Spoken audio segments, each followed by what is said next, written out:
স্বাগত জানাচ্ছি, শুভেচ্ছা জানাচ্ছি।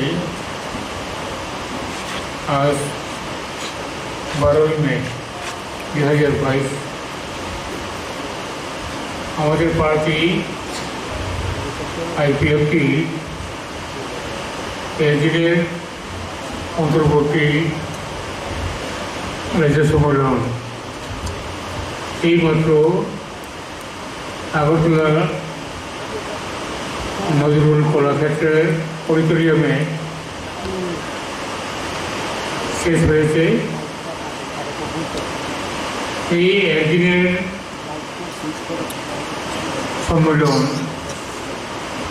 এটা অন্তর্বর্তীকালীন সম্মেলন।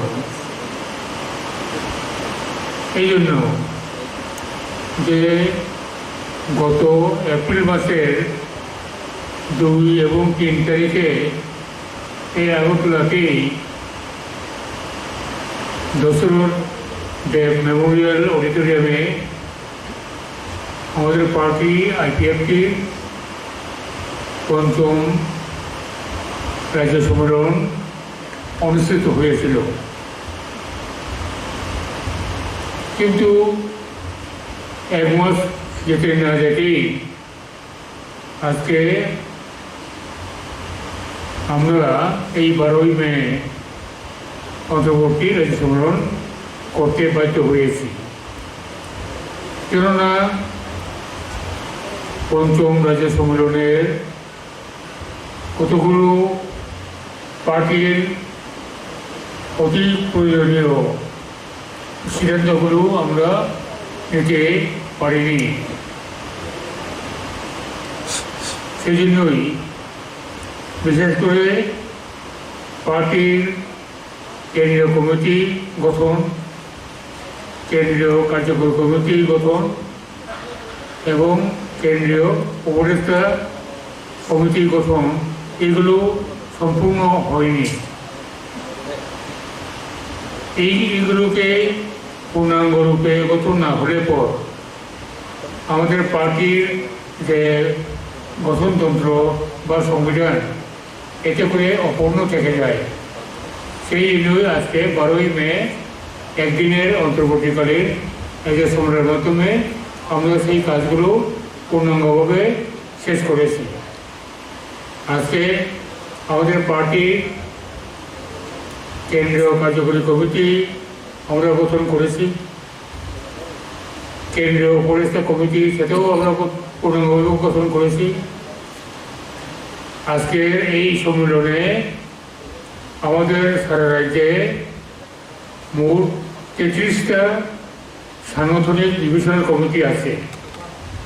এই 33টা সাংগঠনিক ডিভিশনাল কমিটির মধ্যে আজকে 27টি ডিভিশনাল কমিটি তারা আজকে এখানে অংশগ্রহণ করেছে। বাকি কটা কমিটি তারা বিভিন্ন কারণে তারা আসতে পারেননি, কিন্তু তারাও টেলিফোনে জানিয়েছেন তারা সম্মেলনের এই সিদ্ধান্তগুলিকে সহমত পোষণ করছে। তাছাড়া আমাদের পার্টির শাখা সংগঠন, মহিলা সংগঠন আইপিএফটি, যুব সংগঠন ইউর আইপিএফটি, ছাত্র সংগঠন আতিশা,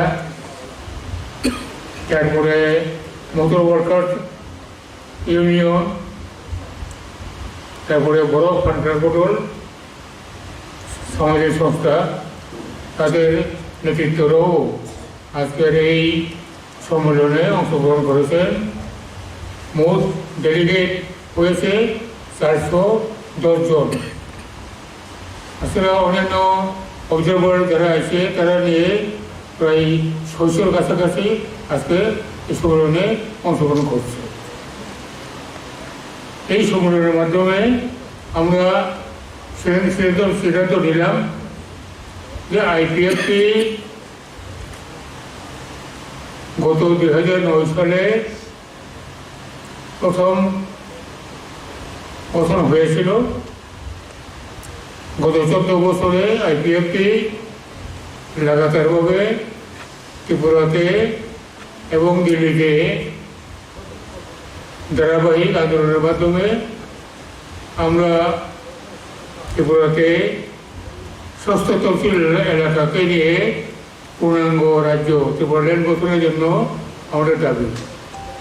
এটা আমাদের রাষ্ট্রপতির দাবি। এই দাবিতে আমরা আন্দোলন চালিয়ে যাচ্ছি। এইভাবে গত 2018 সালে আমরা জাতীয় পার্টি বিজেপির সাথে আলাপ আলোচনার মাধ্যমে আমরা আঞ্চলিক দল আইপিএফটি বিজেপির সাথে রাজনৈতিক জোট করেছি। এই রাজনৈতিক জোটের মাধ্যমে 2018 সালের বিধানসভা নির্বাচনে আমরা জোটবদ্ধ লড়াই করে ক্ষমতাতেও আমরা আসতে সমর্থ হয়েছি। জোট শরিক হিসেবে আইপিএফটি এই বর্তমান জোট সরকারের অংশীদার। কাজেই আইপিএফটি এবং বিজেপি রাজনৈতিক জোট এটা ধারাবাহিকভাবে চলছে এবং আগামী দিনেও এই ধারাবাহিকতা অক্ষুণ্ণ থাকবে। একইভাবে রাজ্য সরকারের অংশীদার হিসেবে বিজেপি আইপিএফটি মন্ত্রিসভা পূর্ণাঙ্গভাবে সুদৃঢ়ভাবে সুসংগতভাবে কাজ চালিয়ে যাবে। এখানে একটা কিছু খুবই গুরুত্বপূর্ণ, এটা হচ্ছে কোনো কোনো মহল থেকে বা এমনকি আমাদের পার্টির ভিতর থেকেও 2-1 নেতা তারা এইভাবে প্রচার করছে যে আইপিএফটি সম্পূর্ণ বিলুপ্ত হয়ে যাবে এবং এই আইপিএফটি অন্য একটা আঞ্চলিক দলের সাথে মিশে যাবে, মার্জার করবে, ইউনিফর্ম করবে। এইরকমভাবে একটা অপপ্রচার আমাদের পার্টিরই 2-1 নেতা করছে এবং এটাতে মিডিয়াগুলোতেও এটা আরও বেশি প্রকটভাবে এটা প্রচার হচ্ছে। আমরা পরিষ্কারভাবে দ্ব্যর্থহীনভাবে আজকে এই সম্মেলনের মধ্য দিয়ে এটাই আমরা সিদ্ধান্ত নিয়েছি যে আইপিএফটি কোনোভাবেই বর্তমান তার সত্তা বিলীন করে অন্য কোনো পার্টিতে মিশে যাবে না এবং তার যে আইপিএফটির তার যে নিজস্ব যে রেকগনাইজ পার্টি, এই রেকগনাইজ পার্টি চলতেই থাকবে। রেজিস্টার তো বলতেই রেকগনাইজও এটা চলতেই থাকবে। কাজেই এই যে আইপিএফটি অন্যান্য দলে মিশে যাবে আঞ্চলিক দলে, এটা সম্পূর্ণরূপে অসত্য, বিভ্রান্তিমূলক এবং আমাদের পার্টির মধ্যে 2-1 যারা এই ব্যাপারে লিপ্ত আছে এই ষড়যন্ত্রে তাদেরকে আমরা চিহ্নিত করেছি এবং তাদেরকে আমরা দলের সংবিধান অনুসারে শাস্তিমূলক ব্যবস্থা গ্রহণ করতে বাধ্য হচ্ছি। এটাই মোটামুটি আজকে আমাদের সিদ্ধান্ত। বিজেপি আইপিএফটি সরকার করেছে, সরকার চলবে এবং বিজেপি আইপিএফটি জোট এটাও চলতে থাকবে এবং আমাদের পারস্পরিক সহযোগিতা এটা অটুট আছে, আগামী দিনেও বজায় থাকবে। এটাই আমাদের বক্তব্য। স্যার, তাহলে 3 তারিখ বা 4 তারিখ যে মিটিং আপনাদের হয়েছিল দর্শকদেব ভবনে এবং ওইখানে আপনিও ইলেকশনে অংশগ্রহণ করেছেন এবং মেবারবাবু প্রেসিডেন্ট হয়েছে, তো ওই যে কমিটিটা ওইটা কি তাহলে এখন থাকছে না? আপনারা কি আলাদাভাবে এই আইপিএফটিকে 2টা খণ্ডে বিভক্ত করছেন? কি মনে কি বলতে চাচ্ছেন? আমি তো প্রথমেই এটা পরিষ্কার করতে চেষ্টা করেছি যে পঞ্চম রাজ্য সম্মেলন যেটা হয়েছে এটা ইনকমপ্লিট, অসম্পূর্ণ। এটা না সেন্ট্রাল এডুকেশন কমিটি পূর্ণাঙ্গ গঠন করা হয়েছে, না সেন্ট্রাল এডুকেশন কমিটি গঠন করা যায়নি। সেই জন্য আজকে এটা আপনার অন্তর্বর্তীকালীন একটা রাজ্য সম্মেলন করে এটাকে পূর্ণাঙ্গ করে দিয়েছে। তাহলে কি আগের কমিটিটা বাদ যাবে? এটা বাদ যাবে। স্যার, আমার একটা কোশ্চেন ছিল, আমার একটা প্রশ্ন ছিল যখন আইপিএফটি বিজেপির সাথে শরিক দলে আমি স্পষ্ট শুনতে পাচ্ছি না। Okay. এই না, ব্যাপারটা হচ্ছে জন্য যে আপনাদের একটা মূলত ইস্যু ছিল তিপ্রাল্যান্ড। তিপ্রাল্যান্ড। হ্যাঁ। সেই ইস্যুতেই আপনারা লড়াই করে বিজেপির সাথে আপনারা এখন সরকারে আছেন। বিজেপি তিপ্রাল্যান্ডের সরাসরি পক্ষে নয়, হ্যাঁ, সরাসরি তাহলে oppose আপনারা করেছে। কিভাবে আপনাদের যেই তিপ্রাল্যান্ডের দাবিটা কিভাবে আপনারা স্থায়ী রাখবেন? এটা নতুন কথা নয়। 2018 সালে বা এর আগে 2017 সালে তখন আমাদের দাবি ত্রিপুরাল্যান্ড এডিসি এলাকা একে নিয়ে ত্রিপুরাল্যান্ড, এটাই আমাদের দাবি। এটা বিজেপি কেন্দ্রীয় নেতৃত্ব ভালোভাবেই জানে, তার সঙ্গে কথা হয়েছে, জোট হওয়ার আগে অনেক কথা হয়েছে। তারা এটাই মেনে নিয়েছে যে আইপিএফটির ত্রিপুরাল্যান্ড দাবি যে রাজনৈতিক দাবি। রাজনৈতিক দাবি একটা আন্তরিক দলীয় থাকতেই পারে, কিন্তু তার সঙ্গে জোটবদ্ধ হবে না, তা তো হয় না, হতেই পারে। কিন্তু এটা তো বিজেপি তো এখনো পুরো অপোজ করছে, তিপ্রাল্যান্ডের দাবিটা ওরা মানছে না। তারা তো বিজেপি তো এখন তিপ্রাল্যান্ডের দাবিটা মানছে না, তো এটা শরিক দল হয়ে আপনারা এটা নিয়ে কি চিন্তা ভাবনা করছেন?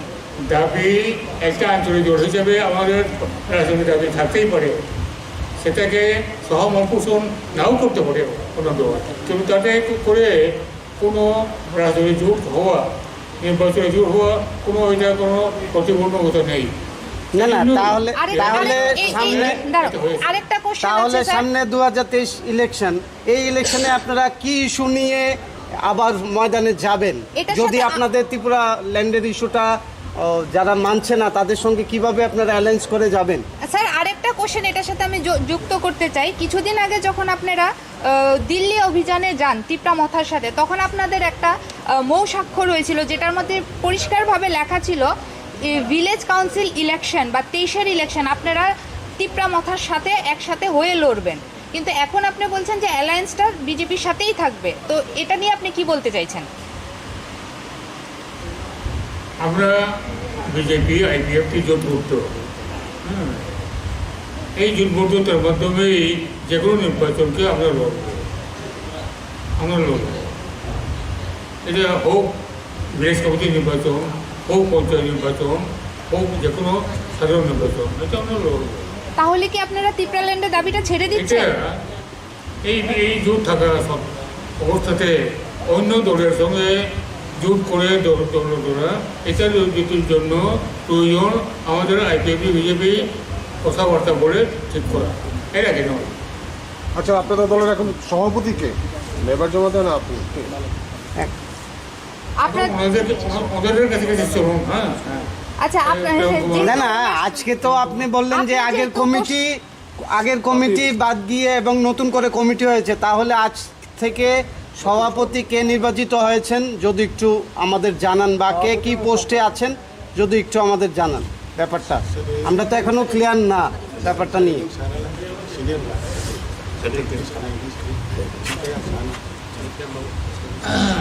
আর একটু পরিষ্কার করে দিই, আজকে আমরা যে কেন্দ্রীয় কার্যকরী কমিটি গঠন করলাম, সেখানে সভাপতি প্রেসিডেন্ট পদে আমি আছি, এই সেটা করলাম। যেহেতু আমার শরীরটা খুব খারাপ চলছে, সেই জন্য ওয়ার্কিং প্রেসিডেন্ট একজন আছে, উনি প্রেম কুমার রিয়াং এমএলএ। কে? ঠিক আছে, বাকি কে হয়েছে? জিএস বা অন্যান্য যা আগে ছিল সেই তারই জিএস থাকছে। তাহলে আজকে থেকে মেয়রবাবু আর প্রেসিডেন্ট নেই। নেই। আর আপনাদের কজন এমএলএ আজকের এই সম্মেলনে উপস্থিত আছে? আমাদের এই সম্মেলনে এমএলএ উপস্থিত আছে। আমরা 4 জন এমএলএ আছে, 3 জন এমএলএ, এক মিনিস্টার। একজন? এক মিনিস্টার, 3 স্যার আমি আরেকটা কোশ্চেন করতে চাইছিলাম।